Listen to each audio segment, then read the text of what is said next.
Morrison. Thank you, Chair. And the items I'm going to ask about have actually been mentioned, have been flagged on page 38.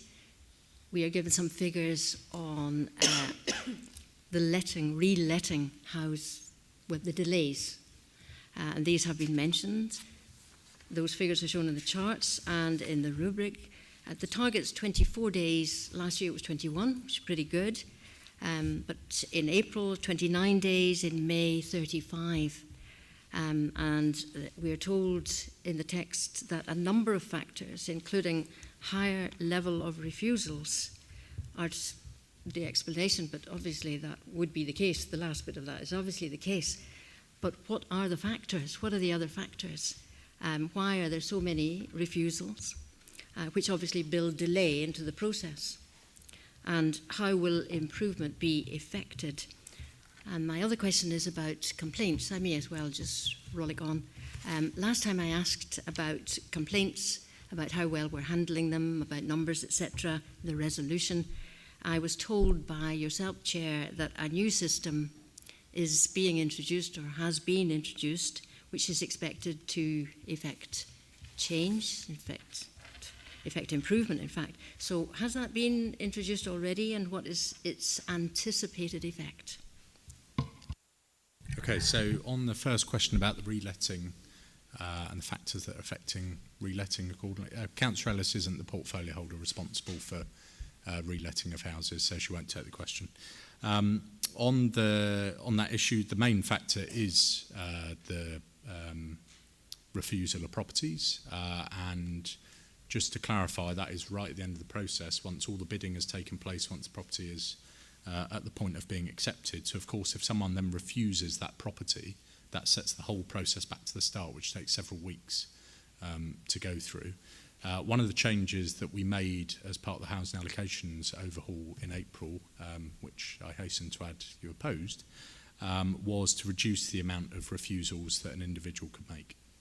So previously that had been 3 before a penalty came into place. We've taken that down to 2, i.e. someone can refuse 2 properties after they've been through that whole process before they're penalised and put back 12 months on the waiting list. Obviously this is looking at the May performance, so that has only been in place for a month at that point.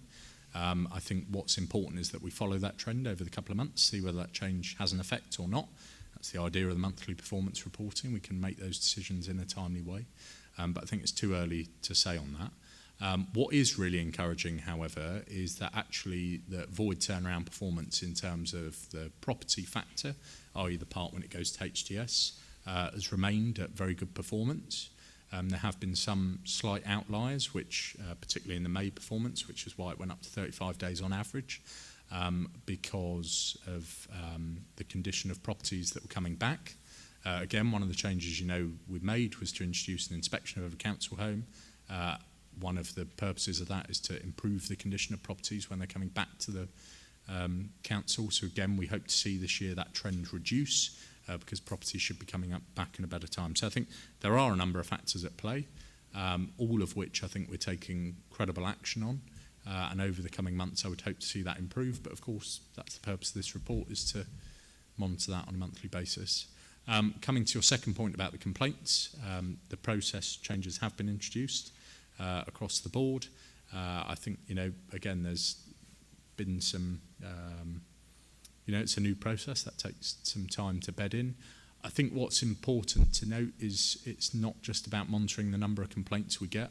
The most important thing, obviously, with the complaint is tracking whether it goes from stage 1 to stage 2 or whether it's resolved and at what point it's resolved. That's the most important thing, of course.